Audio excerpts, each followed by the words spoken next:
Good evening, everyone. Welcome to the Midtown Scholar Bookstore's virtual event series. My name is Alex Brubaker. I'm the manager here at the Scholar. And as always, I am live in Harrisburg, Pennsylvania at the bookstore. Whether you're joining us on Crowdcast or Facebook Live or even YouTube Live, thanks so much for tuning in. Welcome to our live stream series where we host authors and speakers and we keep the conversation going about books we love. Our featured book this evening is Out in Central Pennsylvania, The History of an LGBTQ Community. If you haven't yet purchased the book, I'd like to encourage you to do so. We're running things a little differently for this event. As many of you know, the LGBT Center of Central Pennsylvania is fulfilling book orders for this event, and proceeds of the book sales are going towards the LGBT History Project. We're so honored to have the LGBT Center as next door neighbors to us at the Scholar and partners for this event, so you can be guaranteed you're getting not only a wonderful book that's important to the history of our area, but you're helping raise money for the LGBT History Project. So if you'd like the book, click the green button below. It's right below my face. It's a green button. And if you're on Facebook Live or YouTube Live, just head to the LGBT Center's website to purchase a copy of the book. While I'm here, I'd also like to make one shameless plug before I hand it over to our moderator. We love hosting this event series with award-winning authors on a wide range of topics, from history and politics and journalism to fiction and poetry. We host about 2 to 3 events a week. So if you click the green button, it should be in the upper right-hand corner of your screen that says follow. If you click that, that will allow you to receive notifications when we go live for an event, so you can tune in or watch the replay of any and all of our events. And at any point, if you're sick of me, you can always unfollow us. So it's not too much of a commitment. But at this time, I'd like to hand it over to the one and only Frank Pizzoli, who will be our moderator for this evening. Frank is the founding editor and publisher of The Central Voice, our region's LGBT newspaper and website. His work with HIV/AIDS is noted in the book, and he's also known for his celebrity and literary interviews, which have appeared nationwide. So, at this time, please join me in welcoming onto the screen Frank Pizzoli. Thank you, Alex. It's a pleasure to be here. Before I begin our exciting panel discussion, I'd like to note to our audience that some of you learned today that Pressure Journal, the parent company of Central Voice, will be ceasing operations as of July 1st. And I would like to note to you that we've had a wonderful relationship with them. And with that kind of events, we will be planning to stay in the marketplace. So I would simply ask you to stay tuned. And now for our exciting panel. We have William Burton, who goes by Bill, who is the author of Out in Central Pennsylvania. Bill is a writer living in Provincetown, Massachusetts. He is a graduate of the master's degree program in history from the University of Massachusetts. His thesis was on LGBT history. Joining him is Barry Loveland. You will note on the book's title, by William Burton and with Barry Loveland. He is the co-founder and chair of the Pennsylvania LGBT History Project that is affiliated with the LGBT Center of Central Pennsylvania. He retired after a 32-year career with the Pennsylvania Historical and Museum Commission. He assisted Bill, the author, in creating and researching material for the book's content, and also did the job of editing the manuscript. I'd like to begin now with Bill and ask you, how did this book come about for you? Okay. Well, hi, everybody. I'm pleased to be with all of you tonight here in Harrisburg, even though I'm in Provincetown. The book came about, started in 2016. I had just moved to Philadelphia, and I wanted to use my master's in history. And so I looked up organizations that were doing gay history, and I came upon the LGBT History Center. And I wrote to Barry, and he responded right away. And I met with Barry in Harrisburg.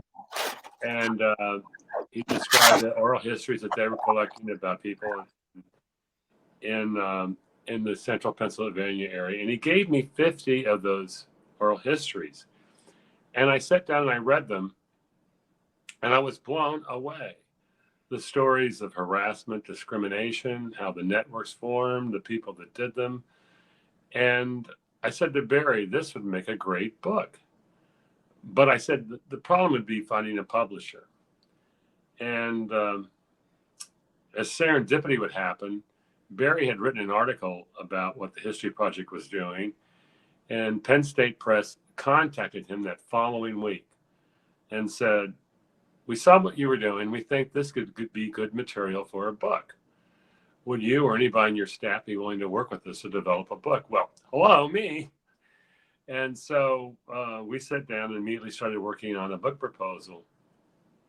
And at first, I'll be honest, I was having trouble trying to put together how to put together this book. It was going to be a chapter on harassment or discrimination or social networks. And Penn State suggested just doing it chronologically. And that's when it all kind of just automatically came together, starting with the decades like the 60s and 70s. And when we looked at it that way, I sat down with Barry and said, okay, how should we doing it this way? What happened during the 60s? What happened during the 70s? What organizations developed? Who were the people that did it? Who should we talk about? And it kind of naturally fell into place. And that's how the book came about. That's a really interesting backstory. And your experience, your personal experience when compared to the experiences of the people you interviewed. Well, they were entirely different. I grew up in Arizona and I moved right away. I wanted to get out. And so I moved to Houston and was there, and it was my first big city. And then I moved to Boston. I was there for like 30 years. And basically my entire life, I lived in areas that were big urban areas, totally different than central Pennsylvania. I fled to safe havens. And so that's when I realized, after doing this research on the book, realized that I've been living in a bubble, that I lived in areas that had laws that protected me. I lived in gay neighborhoods. I had social networks right outside my door. I could walk out my door and there were obviously other gay people. I had an entirely different experience than the people in central Pennsylvania. I didn't have to search for social networks or healthcare. It was right there at my fingertips. And I didn't have to develop the mechanisms that the people that central Pennsylvania had to do to develop their gay community. So my experience was entirely different, and that's what surprised me. Well, and your compare and contrast, thank you for that, because I think it underscores the importance of this book and understanding the different experiences that people have in the LGBT community who are not in major urban areas. That underscores why it, I think, will gain such great interest. And that's why I felt that was the importance, and why we talked to Penn State, why this book had to be written. Because, when you look at most of the stories that have been about large urban areas. You think about gay life, you think about New York, Philadelphia, Chicago, Boston. You don't think about non-urban areas, and that's what this book's about. And the books that had been written about rural areas, they'd been basically written about the South, basically. And those stories really dealt with race, class, and gender, and religion. And they really didn't deal with how a gay community formed. And that's what this book's about a non-urban area and how that community formed. And that's what makes this book entirely different, and why it had to be written, and what its place in history is, in gay history. Yes, Barry, in putting this book together, you had to decide how to tell such a story. How did that transpire, and certainly build Chinatown? Barry? First of all, I wanted to mention that we're going to have Brent Glass here to talk for a minute or two. Dr. Brent Glass wrote the foreword to the book, was kind enough to do that. And unfortunately, because of technical issues of having more people on here than we could have all together, we weren't able to bring him on to talk for a brief minute or two. But I want to thank him for doing that and providing that forward to the book. Ask your question again, Frank. I'm sorry. That's quite all right. Given the unique nature of the book, what was your approach in how to tell these stories? Sure. Well, yeah, we were fortunate to have developed this history project back in 2012, and we had begun collecting a lot of oral histories and doing oral histories with people in central Pennsylvania. And so the approach that we took to this book is really very personal. It tells the personal stories of a lot of people in central Pennsylvania. We've collected now 150 oral histories and more than 100 linear feet of archival materials. And so we've used those personal stories to really tell the entire development of this community. And you know, it's really important to see all of the personal experiences that were uncovered or discovered through this process. They all contributed in some way to how this community came together. And a lot of them are very emotional kinds of stories. So I know that that it's been pretty amazing to collect these stories and also to tell the story using that approach. Bill, in collecting the stories, when the reader looks at the table of contents, they will see that they are grouped in under chapter themes. Can you explain to readers what that means? Well, once again, that kind of goes back to the decades and what was going on, you know, during those time periods of you know, what was going on. The first chapter is discovery, and that was basically, we talked about coming out, the stories of people coming out during, you know, the 60s. What was it like growing up in central Pennsylvania during that time period? What their experiences were coming out, what their families' reactions were, how they were treated, and then the early life, the gay bar life. What was it like? And that early time, you know, during the decades in the early 60s, like that's the time we talk about the police raids that cracked down in the 60s. This is prior to Stonewall, when the police did some raids on during the State Street area time period and the Clock Bar. We have a little reading during that time period. This is from the book. The aftermath of being caught and arrested could be devastating. The Daily Patriot and the Evening News would report these stops and arrests as homosexualness and homosexual rings, sensationalizing each incident. Pennsylvania would not repeal its sodomy laws until 1980, and the men cruising along State Street were taking a calculated risk of arrest and possible prosecution. In an era when homosexuality was considered a threat to society and a moral perversion, the county and state would take legal action against those arrested. In July of '65, the newly sworn-in county district attorney, Leroy Zimmerman, decided to crack down on homosexual activity occurring in the State Street area and the Clock Bar by conducting a month-long investigation that led to a series of raids and arrests. 26 men and a male juvenile, ranging in age from 15 to 62, were arrested and taken into custody. All were charged with soliciting to commit sodomy, while others also faced charges of corrupting the morals of a minor. Their names, ages, and addresses were published in the local newspaper, adding to their disgrace. More than 30 state and city police, together with the Pennsylvania Liquor Control Board agents, took part in the arrest. Zimmerman commented in a statement he issued about the arrest, "This is no one-shot deal. This is a continuing investigation. Some of the definitive courses of action must be taken to rid our community of this infectious disease." So we categorized the chapters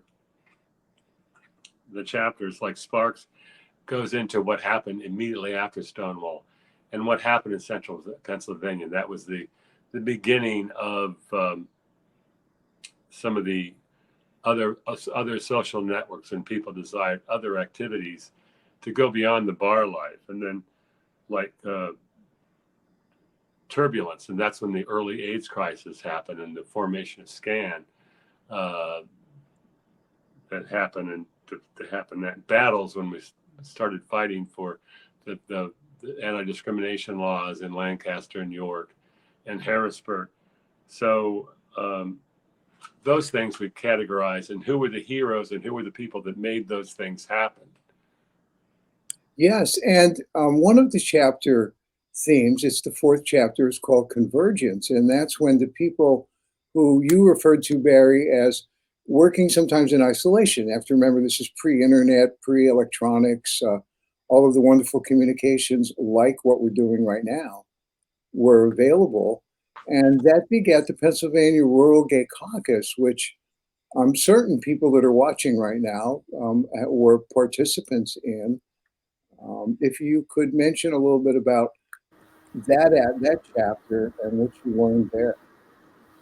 Yeah, I'm going to talk a little bit about the chapter in general, and then I want to also do a reading from that chapter. So in the early 1970s, I'll get into more specifics about how it got started, but Governor Shap started convening a task force of gay community people, as well as representatives from state agencies throughout state government. And this task force started in late 1974 and met throughout 1975. And the people who were from the rural parts of the state started meeting kind of caucusing after the meetings that were being held every couple of months of the task force. And they wanted to get together and meet each other and get to know each other. But also, they started realizing that there would be power in working together to accomplish things that they couldn't do within the individual organizations that they were representing, or as individuals who were not representing organizations as well. So this group came together into the Pennsylvania Rural Gay Caucus in late 1975, and they were able to do some incredible things. They did the first gay and lesbian conference, statewide conference, in the fall of 1975. It was held at the Friends Meeting House. People who know in Harrisburg know where that is, at 6th and Her Streets, as well as part of the meeting was held at the State Museum. So it was a very important first step to bring together the LGBT community throughout Pennsylvania to talk about common issues and common goals, and also to educate themselves about different aspects of the community life. So that was an incredible step. And then in 1976, they did the first gay lobby day in the state. They called it the Gay Education Day. They went to the state legislature. More than 100 people got together from all over the state into Harrisburg, again, meeting at the Friends Meeting House as their headquarters, and then going over to the legislature and meeting with their representatives and senators. So those were very important steps in the history of our community throughout Pennsylvania, and central Pennsylvania in particular. So I want to do a reading from this chapter, and just to set this up, Mark Siegel and Harry Langhorne of Philadelphia had formed a small activist group called the Gay Raiders. And they used a new form of activism called a ZAP, which was a quick surprise action. And they famously, the most famous ZAP that they did was that they interrupted the CBS nightly news with Walter Cronkite. Live on the air with the ZAP protest. And this is a pretty amazing thing if you think about it, that they were able to get access to that studio, and then to actually jump in front of Cronkite and hold up a sign that said "Support Gay Rights." Anyway, they wrote to Governor Schaap, and they requested a meeting with them and to discuss the support of gay rights. And to their surprise, he answered and he agreed to meet with them in Norristown. He was stopping there on a statewide tour, and so they arranged for this meeting. So I'm going to start the reading now from the book. The next day, when Siegel and Langhorne walked into the room, the governor immediately walked over to Siegel with his hand extended and said, smiling, "I've seen you on TV." When Siegel did not seem to understand, the governor added, "Cronkite seemed to be surprised to meet you, but I'm not." Siegel was completely disarmed and felt quickly comfortable with Schaap. They talked for a while, and the governor, rather than asking what Siegel could do for him, instead asked what he could do to help Siegel's cause. According to Siegel, "I always go for the brass ring, so I said, 'Governor, gay men and lesbians are discriminated against in almost every part of state government.'" Schaap immediately responded, "How can we change that?" Siegel replied, "Create a commission to explore these problems and find solutions." Schaap immediately responded, "Let me consider the options and get back to you." So in late 1974, Schaap convened a task force to to study issues of importance to the gay community. On November 21st, 1974, the first meeting was held with the governor's staff and a select group of gay community activists. One of the first requests that the gay and lesbian activists made was to ban discrimination in equipment on the basis of sexual orientation. Governor Schaap was powerless to do this on behalf of the entire Commonwealth without the state legislature passing legislation.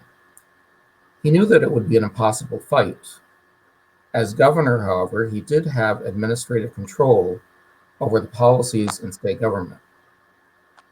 On April 23rd, 1975, Governor Schaap made history by issuing a landmark executive order. And so he issued this order in 1975. It was the first of any order like this anywhere in the country. California would be the next state to do so for state employees in 1978. And the story goes on to talk about the other groundbreaking events that Governor Schaap did. He was really an ally and a leader ahead of his time. As I mentioned, he created this task force that he eventually he formalized it into the Pennsylvania Council for Sexual Minorities, which was the first governmental body anywhere in the country, perhaps anywhere in the world, that was dealing with LGBT issues and public policy. And so this was an extremely important development in the LGBT community's history, to have not just a politician, not just an elected person, but a governor of a state who was sticking his neck out and supporting LGBT issues, in the mid-70s, shortly after, a few years after Stonewall happened. Yes, and that certainly sounds like a convergence to me of many, many efforts on the part of so many different people to finally see it come to fruition. Bill, would you like to add something to that? No, that was one of the things that really, really amazed me, that Bear and I discussed it, that I think Governor Schaap is one of those people that has not been given his due on what he did for LGBT equality and rights. I mean, what he did was the first thing that ever happened for LGBT rights in the nation, and it happened here. And the bravery of that man to sign that executive order, that nothing had happened in the nation prior to that.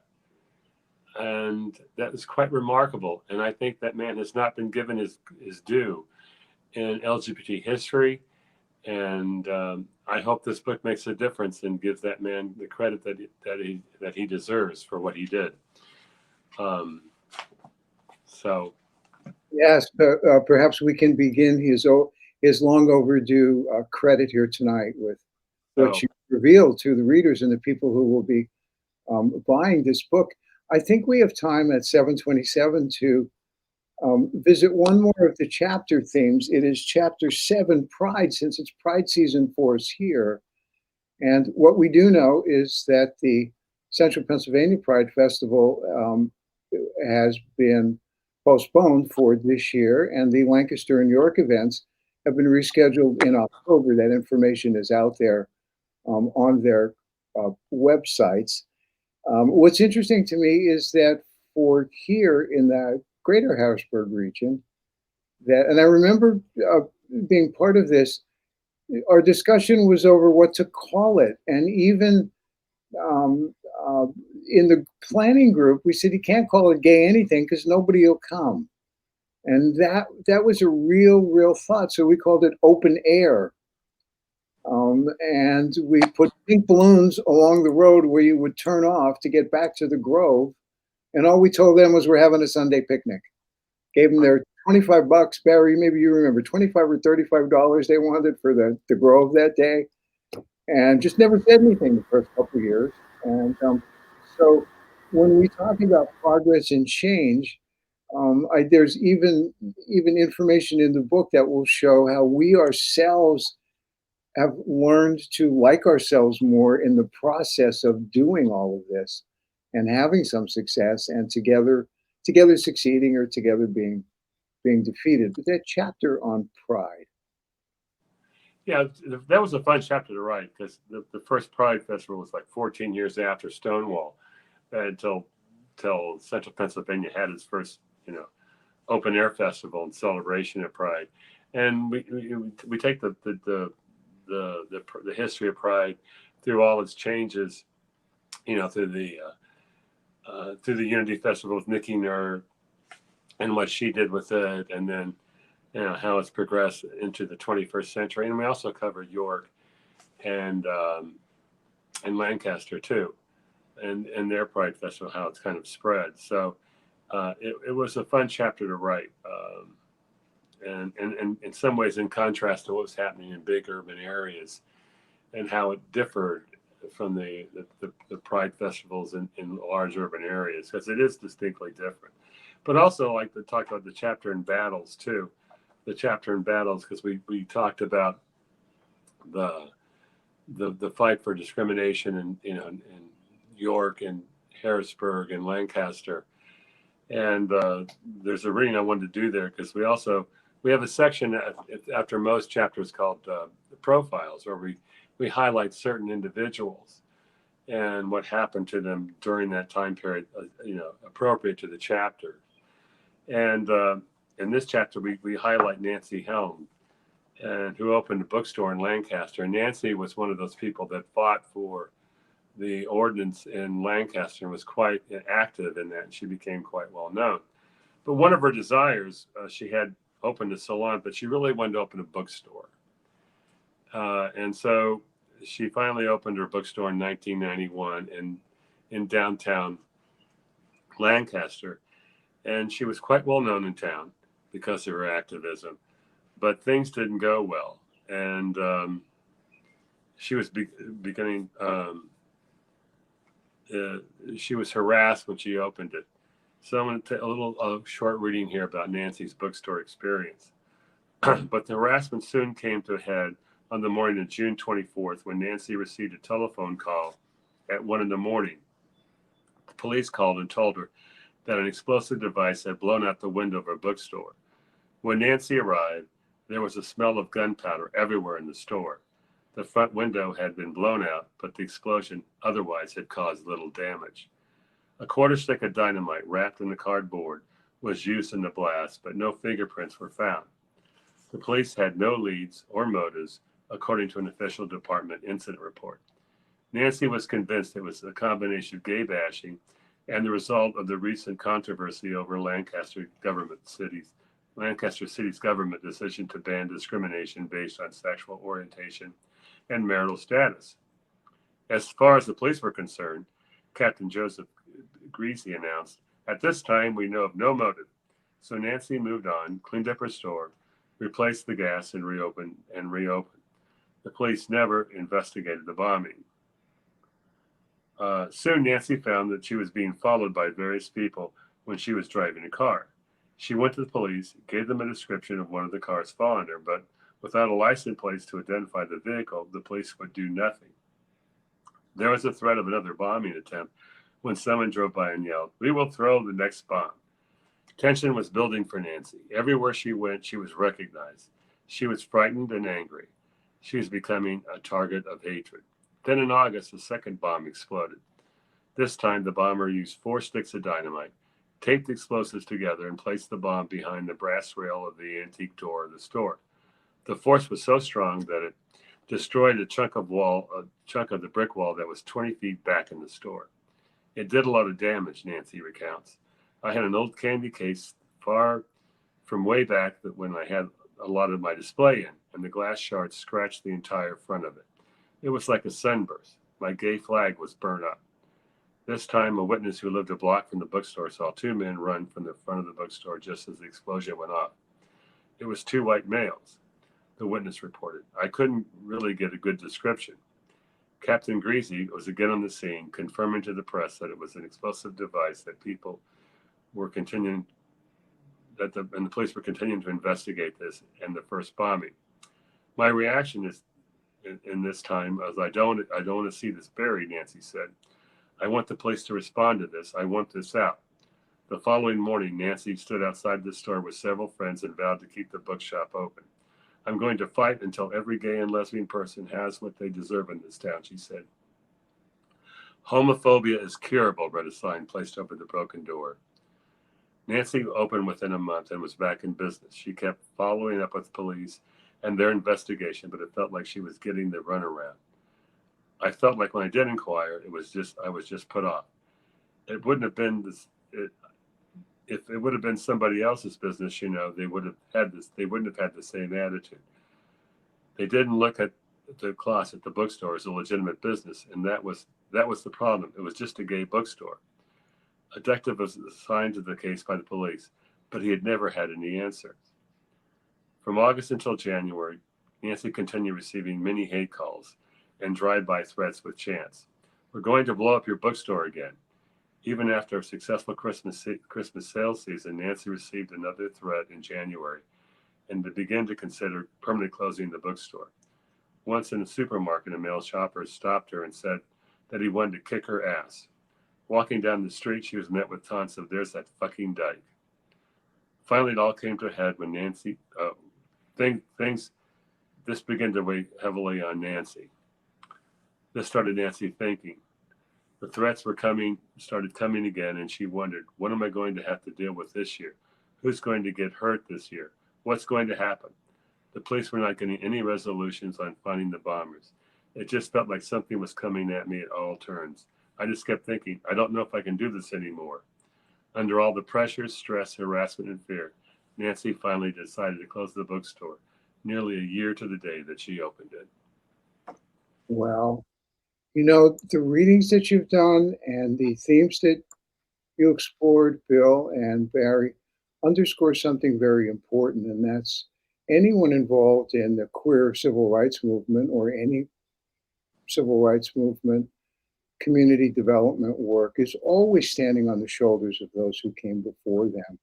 And here in South Central Pennsylvania, this book is a wonderful resource to find out who those people were and are, and exactly how they labored in their own little boroughs and communities, unconnected, not easily connected as we are today, and sometimes in isolation of each other. But that work continues to this day. Please, Bill. That's exactly the point. There's a lot been written about gay history. And nationally, we know some big names like Edith Windsor, and the marriage equality, and what just happened in the Supreme Court, and the people that have made that happen. But in writing this, and you look at what happened with the people that organized, HOPS, at Penn State, and fought for that, and Dan Manville at Howard, homophiles of Williamsport. There's a lot of people. We stand on the shoulders of giants, and there's a lot of people that made things happen in Central Pennsylvania. There's a lot of unnamed heroes that changed the world here and made gay history happen. And they don't have to be universally and nationally known. But gay history wouldn't have happened unless these people led the way. And that's what this book's about. The people that made a difference and made a change here in central Pennsylvania. And as far as we know, all volunteer. Yes. Yes, completely volunteer. So that those are big shoulders. It's a lot that makes up gay history, and this is a big part of it. It certainly is. Seems like the perfect moment to turn to our audience participation for questions and answers. Alex Brubaker, the manager of Midtown Scholar Bookstore, will be curating the questions from the audience as we proceed now to the second half of our program. Alex? Hi, everyone. This was just a tremendous conversation. Thank you so much, Barry and Bill and Frank, for leading the way with this book. To our viewers out there, if you have a question, there's a Ask a Question button. It's below all of our faces here, below the green button there in the middle of the screen. So submit your questions. We want to hear your questions. We already have several going on here, which we'll get to in a moment. But also, just to plug once more, please consider buying the book. If you click the green button in the middle of your screen, that will direct you to the LGBT Center to purchase the book. But we're going to go on to questions here. This question is from Jess. They write, in your research, what surprised you as being the most important thing you uncovered? Oh, wow. There were so many that uncovered. I mean, it's, I think, we talked about earlier, Milton Schaff and what he did. I mean, when I started, I really had no idea about the governor and what he did in that first landmark legislation, executive order, and then what that spawned in the Roll Gay Caucus and what they did. That was surprising. And then those early gay activist groups like HOPS, HAL, all those early movements that transpired.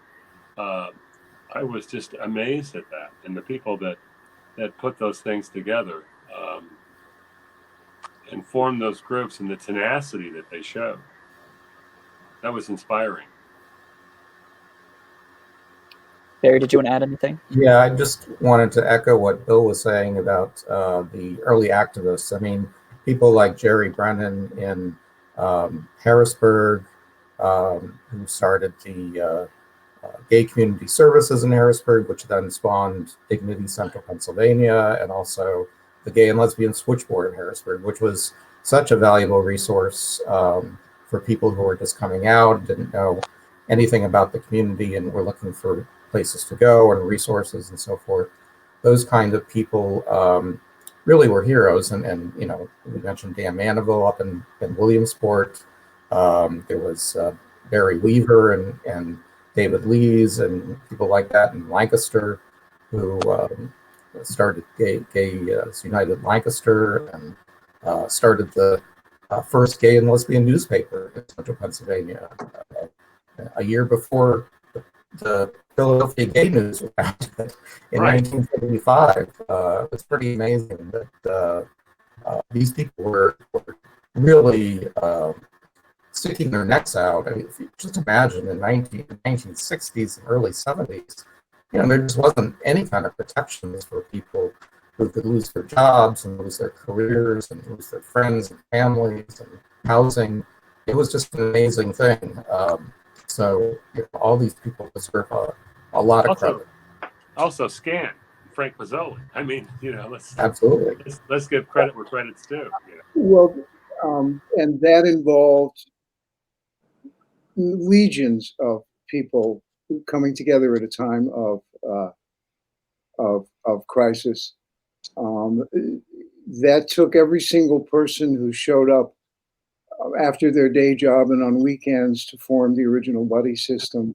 It took every single person there contributing what they contributed to make that work and go forward. And of course, through many iterations of many of the things we've seen and over the years, and many of the activities that are covered in the book, that agency still exists as Alder Health Services today, that many years later.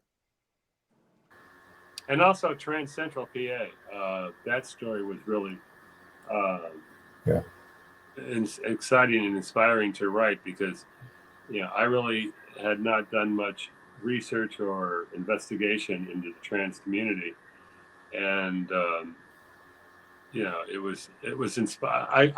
When it came to interviewing, I told Barry, I want to interview Mara Kiesling. That was a great honor and privilege for me to interview Mara and to do that profile on her, and then to hear the Trans Central story and write that up. It was, I think, a very important component to the book.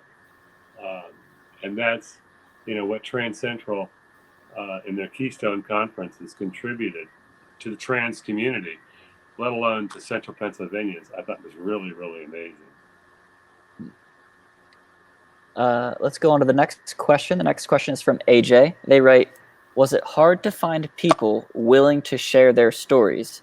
And were some demographics harder to reach than others? That's a good question.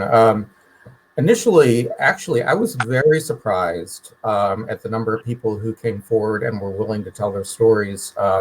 When we started the project in 2012, we had no idea how large this project would get and how many people would actually be willing to contribute, because it's a scary thing to put your story out there and let everybody in the world hear it. So when we started out and we had our first training and so forth and started getting people signed up to be interviewed, we suddenly had 100 people on the waiting list. It was just an incredible thing. And so we were able to get a tremendous response. We have had difficulties with reaching out more to the people of color communities, as well as transgender community as well. But we have been making more inroads in transgender community and gotten a lot more interviews in recent years there. We're hoping to get more people of color to tell their stories, because that's a whole world that we just don't have a good record of the history. There are some exceptions that we got some pretty amazing people who've made contributions to the community, like Dr. Eric Selvey and others that have done some pretty wonderful things and part of the history here. Bill, did you want to add anything there? No, I mean, yeah, I think Barry's right. We wanted to get some more people of color into the book, but we were able to, like we have Jen Harris's story, from Penn State, who filed a racial and sexual harassment lawsuit against Renee Portland, but we did not interview her personally, though that story came through research and investigative journalism, but we did interview Jen personally, even though she was a person of color. But her story is told.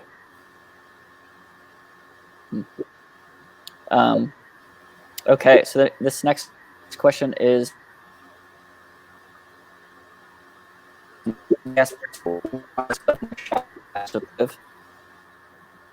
Alex, you're breaking up.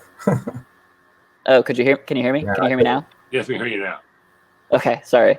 Why was this question is from Dan? They ask, why was Governor Shap so supportive?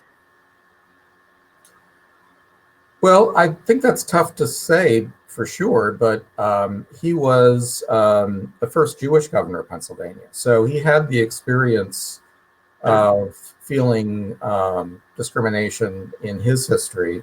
He actually changed his name, his last name, from Shapiro to Shap to be a little less Jewish sounding, even though he didn't run away from his Jewish identity when he was campaigning and running for governor and everything. But nonetheless, I'm sure that experience informed his thinking about reaching out and being accepting of the LGBT community in Pennsylvania. The backend research that I did on him, that I found he was always just he was always a very liberal man, and he's always a very open man. His company when he ran Gerard Electronics, he basically founded the cable television industry, but he had a very diverse workforce there. He was always fair to his employees. Um, he was just that kind of man. He worked for John F. Kennedy's administration. Uh, he was just of that ilk and mindset his entire life. Barry, you may want to mention that you've begun mounting on YouTube the oral histories that were videotaped of the project. If you could explain to our audience how they might access that and see some of them directly. Yeah, we're putting a lot more digital content up on the web, and we've had our transcriptions online for quite some time now, but the transcriptions of the oral history interviews. But we actually have been starting to put the full interviews up on YouTube. So we have a YouTube channel that's through the LGBT Center, and we have a playlist of all the oral history interviews on there, and they're not all on there yet, but more and more coming online every week. So check back whenever you access through the LGBT Center's website. They can be accessed through the LGBT Center. Yeah, if you go to the LGBT's website, LGBT Center's website, and go to the History Project tab, there's a whole menu there of options, things you can find, and under collections, you'll see a lot of our digital collections, links to those. And we also have some digital exhibits online now as well. So more and more content is being put online all the time for the project. Yeah, there's a lot of great stories out there. We only were allowed 90,000 words from Penn State, so we couldn't include everybody's oral histories. Exactly. There's lots more material to work on a second book, maybe. Yeah. That's a good segue into our next question. This question is also from AJ. They say, besides the oral histories, where did you look for stories? LGBT stories are so often left out of newspapers, especially in small towns. Yeah, it's a struggle, to find coverage of the gay community's history in the newspapers and so forth. Fortunately, we had access to, I mentioned the Gay Era was the first gay newspaper started by David Lees and some other folks in Lancaster. There was a lot of content in the early sort of 70s in that publication. The Lavender Letter also gave us a lot of information. That was a publication started by Lorraine Kajawa, who served basically the women's community in central Pennsylvania. And we had a lot of other materials from newsletters and so forth that helped us fill in some of the gaps of information about the coverage of different events and different projects and programs of the various organizations. And also in one case, it's like in the early 60s, and when I wanted to know about, there was no documented history anywhere about the early bar life, like the Clock Bar and Johnny Cobbler's, and what were they like, what did they look like. There was no photographs existing anywhere. So we held our own interview. We were able to gather 8 or 9 people together that remembered those bars. We had them into the LGBT Center, and we had like a 3-hour group interview with these individuals that, I asked them questions. Describe the bar, what did it look like, what was the inside like, tell me what was it like, what went on. And for 3 hours these individuals talked about the bar life way back then. And it was really, really enlightening, because there was nowhere I could pull the information. It didn't exist. There were no photographs. So I had them orally describe what went on and describe the bars itself. That's how you could recreate the past. Describe, paint me a photograph that I could then put it in the book. So this is going to be our last question before we wrap up and have some closing remarks here. This question is from Jess, and they asked, based on what is going on today, what do you hope the book can do to influence moving forward? Good question. I'll let Barry take it first. Well, first of all, it's exciting to see like the recent Supreme Court decision, which outlaws discrimination on the basis of sexual orientation and gender identity in employment on a national basis. That's a major development that we've been leading up to this for the last 50 years in Pennsylvania, trying to achieve a statewide protection in employment plus other things. But I think the promise of having this kind of information about the history of the community gives us some perspective on all the efforts that have been made, up to this point. And it's pretty humbling to think about how far we've come in the last 60 years and how much work people have done and how much the sacrifices that people have made in their own personal life to achieve this progress. And if it weren't for people in small cities and towns like Harrisburg and Lancaster and Williamsport and other places coming out, the act of coming out and the act of volunteering for organizations and causes like this are really what has built up to this point where we've gotten recognition of these rights. And I think that's kind of the legacy of learning about this history. To build on that, I think that in the book, make a point that only 64 at the time, I think it still is, only 64% of the state was not protected, by anti-discrimination laws. Thank God the Supreme Court case happened, but that's only in employment. There's still a lot to be done. And when you look at what was the people we talk about and what happened, again, you look at the courage that the people exhibited in what they did, and the difference that one person can make, and the courage that it takes, and what difference that one person can do. We talked about in chapter 2, Jerry Brennan, and what he did. And all these people, what they did in the fight for Lancaster and York, and how and the organizations that they founded, it just amazes me. And I always said, it's like, I've been around since Stonewall, and in my life, I've seen all these doors open for liberation. And I just walked right through them and said, thank you very much. What have I done?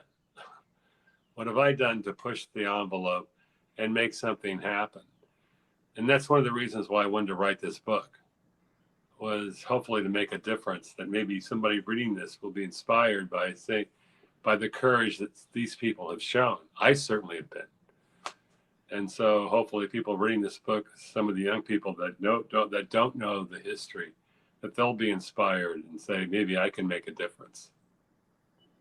Bill, I'm looking at a remark here that's coming up on a side window on my screen that I think you've already started to succeed with your goal in writing this book. This person writes, as a young trans person living in a small town, these stories inspire me in a way that bigger heroes don't.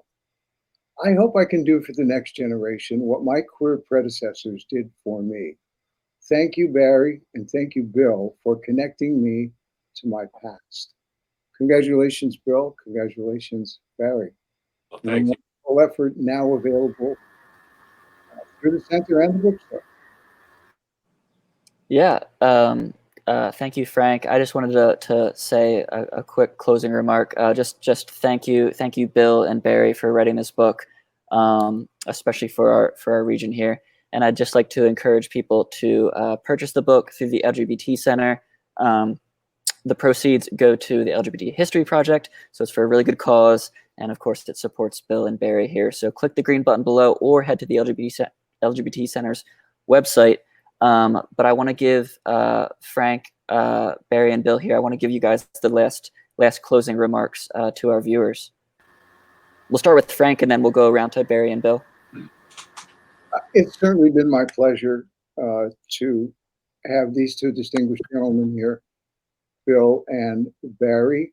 I have along the way known from Bill the effort that he has put into this. And it is genuinely a well-written, worthwhile read that just moves right along and tells wonderful stories. I think readers will find the themes very attractive as they work their way through this region's history of several decades.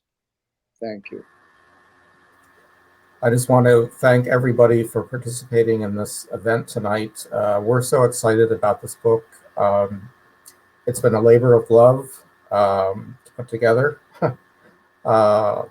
It's been several years in the making. Bill and I have been working on this quite a while, but we wanted to get it right. We wanted to get as much in as we could to tell these stories, and we couldn't get it all in, but I think we did it justice, and I hope that all the readers will think so as well. Well, I just want to thank everybody. I wish that this thing wasn't on, that we could have done this live in Midtown Scholars Bookstore, and I could be with all of you, because, you know, I've met some of you when I've been there in Harrisburg, and I've interviewed some of you, and I wish I could meet all of you again. And I really want to thank Barry for all the time that we spent together working on this. I couldn't have done this without Barry. Barry's the orchestra director of this, and the guidepost on this, and he's been brilliant to work with. And I just want to thank Barry for all this. So thank you, and thanks to all of you. Hope you enjoyed the book. All right. Thanks, everyone. Thank you, guys. Everyone, stay safe out there, and have a good night. All right. Bye-bye. Right. Thanks.